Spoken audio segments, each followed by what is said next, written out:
Bonjour, nous sommes aujourd'hui le 6 avril et on peut constater ici la résurrection du blé d'automne.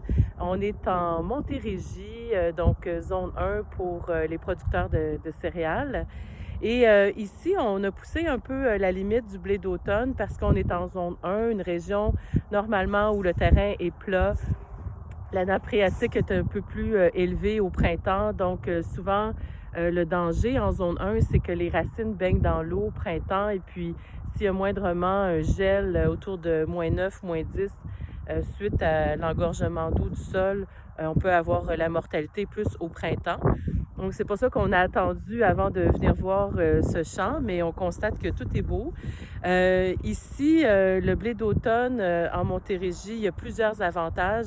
Bien, le premier, c'est que vous avez un marché avec la milanaise qui est assuré, puisque le blé d'automne rentre très bien dans nos recettes de farine et apporte une qualité exceptionnelle, surtout le blé d'automne produit au Québec.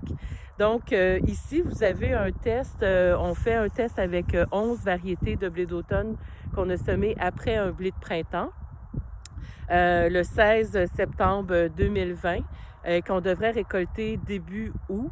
Et il y a eu 4 tonnes à l'hectare de fumier de poulet incorporé avant le semis.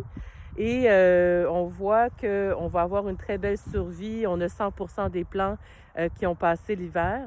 Il y a beaucoup d'avantages à faire, d'avantages agronomiques à faire du blé d'automne. Le premier, c'est le rendement. Pour les agriculteurs, le rendement, on sait que c'est la rentabilité, donc 25% plus de rendement que le blé de printemps. D'autant plus aussi qu'on protège le sol. Le blé d'automne couvre le sol tout l'hiver, donc contre l'érosion. Et il combat beaucoup plus facilement la mauvaise herbe que le blé de printemps pendant toute la saison. Il se récolte plus tôt aussi, donc offre l'avantage d'appliquer du fumier, des engrais verts à l'automne pour préparer un terrain comme ici pour du maïs l'année suivante.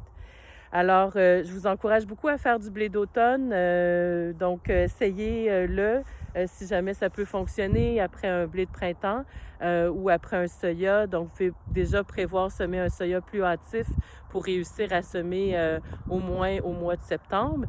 Sinon, il y a toujours la possibilité de faire un semis à la volée dans le soya. Informez-vous auprès de vos agronomes, techniciens autour de chez vous, puisque c'est quelque chose qui fonctionne très bien lorsque c'est bien fait dans les bonnes conditions. Et le blé d'automne aussi, à ce temps-ci de l'année, vous pouvez aller semer un engrais vert de trèfle aussitôt que le sol est assez portant pour pouvoir le faire. Ça va vous faire un bel engrais vert après la récolte. Merci et je vous garde informé dans une prochaine vidéo. Merci.